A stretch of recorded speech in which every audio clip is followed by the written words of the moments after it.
안녕하세요. 혹시 연극 배우 중에 윤석화 씨라고 다들 아시나요? 네, 요즘에 조금 어떤 대중적인 활동이 좀 뜸해서 좀 근황이 궁금한 배우 중에 한 명인데, 근래 좀 이렇게 그분의 이야기를 좀 찾아보니까 지금 영국에서 그런 연극 감독 일을 하고 있다고 하는 것 같더라고요. 몇 년에 좀 어려운 일을 겪으면서 약간 지금 해외에서 좀 잠적은 아니지만 해외에서 좀 이렇게 뭔가 자기를 추스리시면서 또 다른 비상을 꿈꾸신 것 같습니다. 제가 윤석화 씨 이야기를 먼저 꺼내는 이유는 그분이 결혼 후에 아이를 갖지 못했었어요. 그래서 이제 좀 뒤늦게 이제 입양을 한 이야기가 한간에 좀 화제가 됐던 적이 있었습니다. 그리고 그 이야기를 담은 책을, 그리고 그 입양한 아이에게 보내는 편지를 묶어서 이렇게 책을 만들었던 그런 적이 있었습니다. 그 책에서 그 입양한 아들에게 윤석화 씨가 보낸 편지 가운데 이런 내용의 편지가 있습니다. 제가 한번 읽어보겠습니다. 가슴으로 낳은 아들에게, 앞에 이제 여러 내용이 있다가요, 요 단락이 있습니다. 너는 나의 인생에 있어 가장 큰 선물이었단다.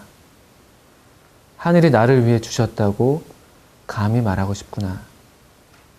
네가 나에게 이토록 소중한 선물이 되어주셨듯이 너도 많은 이들에게 선물이 되는 사람이기를 바란다. 참 좋은 바람이죠. 선물이 되는 사람. 아이가 어떻게 살면 좋겠습니까? 아이를 어떤 사람으로 키우고 싶습니까? 라고 물을 때 윤석화 씨가 이렇게 대답을 한 것이었어요. 선물이 되는 사람이면 좋겠습니다.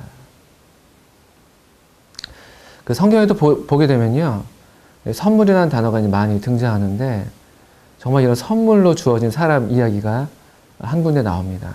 민수기에 보시게 되면은 그 말씀이 있습니다. 민수기 8장 19절의 한 부분입니다. 개역 개정에서는 이 선물이라는 단어가 빠져서 좀 아쉽습니다. 그래서 개역 한글로 제가 먼저 한번 읽어보겠습니다. 8장 19절의 한 부분인데요. 내가 이스라엘 자손 중에서 레위인을 취하여 그들을 아론과 그 아들들에게 선물로 주어서라고 되어 있었습니다. 그들로 회막에서 이스라엘 자손을 대신하여 봉사하게 하며 또 이스라엘 자손을 위하여 속죄하게 하였나니. 개역 개정에서 이 선물이라는 단어가 빠졌지만 그러나 18장 6절 7절에는 그 선물이라는 단어를 그대로 살려서 이 레위 자손들, 레위인들을 선물로 표현하고 있는 장면이죠. 그런데 여기 선물로 주어진 레위인들이 하는 일이 이렇게 기록이 되어 있습니다. 우리가 읽었던 8장 19절에서 이스라엘 자손을 대신해서 봉사하게 하며 이스라엘 자손을 위하여 속죄하게 하였다. 선물이 되는 사람은 어떤 사람일까? 그런 질문에 이 말씀이 한 답이 될 수 있다고 생각을 하는 것이죠. 선물이 되는 사람은 봉사하는 사람입니다. 선물이 되는 사람은 속죄하는 사람. 다른 말로 하면 다른 사람의 어떤 죄짐을 함께 져주는, 또는 대신 져주는 그런 사람이죠. 봉사하는 사람은 가장 쉬운 예로 종을 우리가 떠올리면 되는 것이죠. 선물이 되는 사람은 종이 되어서 다른 사람의 죄악, 다른 사람의 연약함, 짐을 닦아주는 사람, 그 더러운 발을 닦아줬던 종이 그러했던 것처럼. 그렇죠. 우리는 왜 이 땅에 태어났을까요? 하나님께서는 왜 우리에게 이 세상에 우리를 보내셨을까요? 믿기로는 우리가 서로에게 선물이 되는 사람이 되기를 바라셔서 우리를 보내셨다고 생각이 듭니다. 서로 봉사해주는 그런 사람, 또 서로 연약을 대신 져주는 그런 사람이죠. 성경에서 또 이 선물이 되었던 사람, 또 얘기하고 있어요. 요한복음 4장에서 예수님께서 자신을 가리키시면서 이렇게 말씀하셨습니다. 네가 만일 하나님의 선물과 또 너에게 물을 좀 달라 하는 이가 누구인지를 알았다면, 하나님의 선물과, 물론 하나님의 선물이라고 할 때 우리에게 어떤 주시는 어떤 은혜, 그런 축복들을 떠올리기가 먼저인데, 그러나 이 문맥에서는 제가 보기에는 하나님의 선물은 예수님 그분 자신이시죠.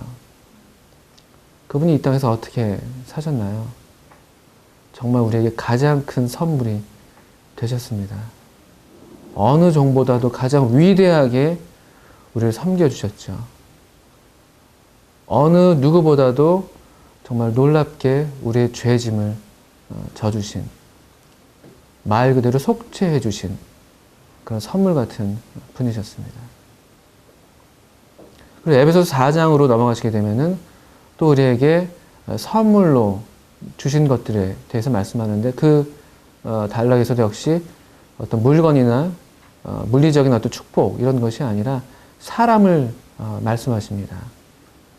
이 몸된 교회 가운데 하나님의 선물로 주신 사람들, 특별히 거기에서는 그 직분자들을 말씀하고 있는데, 그렇습니다.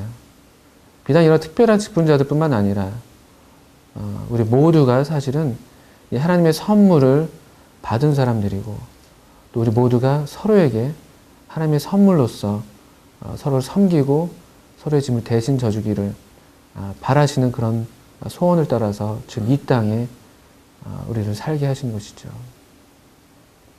언젠가 제 생일날 이런 생각을 했던 것입니다. 그 어간에 이 민수기를 읽다가 선물이 되는 사람이 있구나. 선물로 주신 사람이 있구나.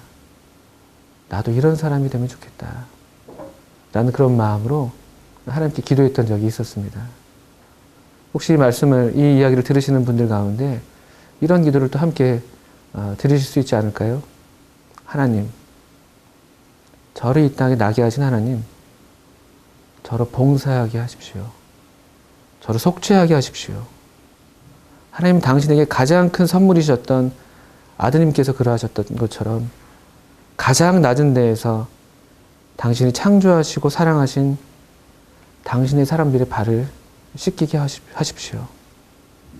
그리하여 하나님 당신께, 우리 부모들에게, 우리의 가족들에게, 우리 공동체 안의 형제 자매들에게, 다른 모든 사람들에게, 또 다른 모든 피조물들에게 선물이 되게 해주십시오.